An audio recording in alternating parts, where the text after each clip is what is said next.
Hi.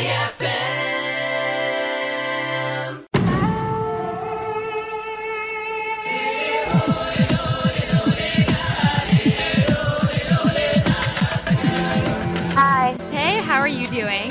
Hey, I'm great. That's good. So I think you are probably the first person ever who actually got somewhat of amusement out of your own blind side. Take me back to that night. How did it feel when you found out it was you going home? I was shocked, but it was kind of funny because, it happened to me my first season where I was blindsided, and I took it so hard, and, I took it so much more personal. But this time, I was like, oh my gosh, I should have seen it coming. This is super embarrassing, but I'm just going to laugh it off. Yeah, and you even left with a hidden immunity idol in your pocket. I know. So silly. I think I'm the only girl to go off with a hidden immunity idol in her pocket, so at least I made some sort of history. There you go. You can look at it that way. Now, can you explain this to me? So Malcolm mentioned during our interview that technically whoever touched the hidden immunity idol first was the one who got to keep it. So how did you end up with it, not Eric? He found it, and then it was really weird. He kind of just handed it to me. I think because it was my clue, we all looked at the same time. We just wanted to make sure that Reynolds and Eddie didn't have it. And so I think maybe he thought, okay, it was Andrea's clue, I'll just give it to her. I mean, in retrospect, I kind of wish that he had kept it because it's a huge target on my back when I had it. Yeah. But, it was really strange. I know after the fact, some people thought I stole it from him, but I don't think it was the case. I actually just had the handout, and he gave it to me. Well, there you go. That worked in your favor. I find that there was a lot of hidden immunity idols this season. Yeah, it was really annoying because the entire season, it was almost based around this idol paranoia. So every time we were going to vote for someone, we were like, oh, wow, we should split it in case there's an idol. And so that came into play a lot. And so I think me having the idol, I should have realized if they were going to split the votes, this would be the time. Yeah. So in retrospect, yeah, I should have thought about that. Yeah. Oh, well, that's okay. At least, like you said, you did kind of make history being the first lady to leave with an idol. Now, I still have it. I don't know what to do with it. What should I do with it? Oh, you do still have it? Yeah, I kind of wanted to sell it because I don't know I could probably make a lot of money, but my mom would be so upset. You probably could make so much money off of that. You couldn't win Survivor, but at least you could sell that. I could pay for like 5 months of rent. Exactly. But my mom would be so mad. She's like, you do not sell that idol. I would be selling it for sure. Now, I find that a lot of people who are left in the game of Survivor just kind of floated on by, which apparently this season is the thing to do to get far in the game. But for you were there to play the game of Survivor, so do you regret playing as hard as you did? I don't regret playing hard because I knew that going in I wanted to do the opposite of what I did my first season. And so that's what I did. I probably played a little too strong. Should have found some kind of middle ground. Because right away, playing so aggressively, I put a huge target on my back, from like the first tribal council.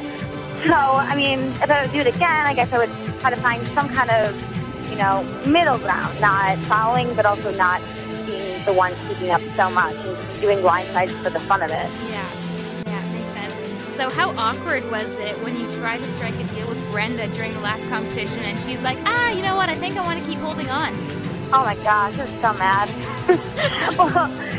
So Reynolds called in and, I looked at her, okay, I'll share the clue with you. I haven't won one yet. We're in the same alliance. This is fine. And then she was like, no, I want to stay on here. I was like, okay. And I think every minute that went by, I was meeting her more and more. But, I understand because I would have done the same thing. If she would have turned to me and been like, hey, Andrea, I want to win this, I want to share the clue, I would have probably said, no, let's stick this out. I think we're both just very, very competitive, people and kind of stubborn. So we both really actually just wanted to win. And then 3 hours later, you won. So it worked out in your favor. Yeah. It did. It was torture the entire time, but it worked out. So how about your relationship with Eddie? I mean, a couple episodes it showed you two getting somewhat close, but then there were other episodes where we wouldn't even see you talking at all. We were good friends. Yeah. And I think I have this flirty personality that watching on television, I come off so flirty, and it's actually just me, being my friend, myself. Mm-hmm. So we got to be close, though, and that definitely was bad for my game because then, Dawn got so paranoid that I was always hanging out with guys, and then, in retrospect, I probably shouldn't have, I guess, hung out with them so much, but it was kind of my form, I kind of wanted to keep my sanity too. Like, I didn't want to hang out with Sherry and Philip on the blanket. Like, I wanted to go play Cards with guys. Yeah, exactly. So it was my way of trying to keep sane. And Eddie's cute. I'd be doing the same thing. Oh, yeah, and I was single then. I have a boyfriend now, but I was single and I was bored. You have nothing to do out there. You might as well do something, like flirt. Exactly. It's not really harmless because it gets you voted out, but... But it's fun. All in good fun. So, yeah. Andrea, what was your absolute favorite memory from being on this season of Survivor? There's so many memories. I really had so much fun this time. I would say, I think just in general, hanging out with Cochran and John. We just, I don't know, like Cochran and I would share this chair when he would strategize. And there's some pictures of it. It was just so much fun. I think in the specific memories, there was this one time that, we called it Rice Wars, right after the merge, and half of the tribe, there's 11 people left, half the tribe wanted salty rice and half wanted this, we call it oatmeal rice, so really just coconut mixed with rice. Mm-hmm. So the people with salty rice made the rice, got out of the shelter, went down and ate it on the beach, and they each had only 2 seashells full each. And we started making our rice, and it was Eddie and I, we just kept doing like so much because no one was looking, and then all of a sudden we're making it, and the rice is overfilling.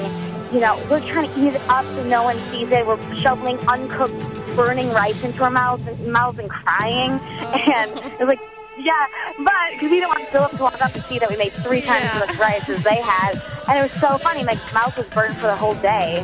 But awesome. That was really funny. Rice wars a day, 28. I wish they would have showed that. That would have been quite comical. So, last question for you then, Andrea. Real quick, who do you want to see win? I would like to see either Cochran or John win, just because I was in an alliance with them since day one, and I worked with them closest, and they are really playing the game. Yeah. I mean, like you said, like this season, some people are just floating by, and those 2 are not. Like I was, strategizing with them since the beginning, so I would love to see either one of them win. I guess we'll find out on Sunday. I know. So it's almost over. It's crazy. I know. I can't believe it's almost over. But oh well, it was a pleasure watching you on the show. You were quite amusing, and thanks for joining me today on myFM. Well, thank you. Bye. Bye.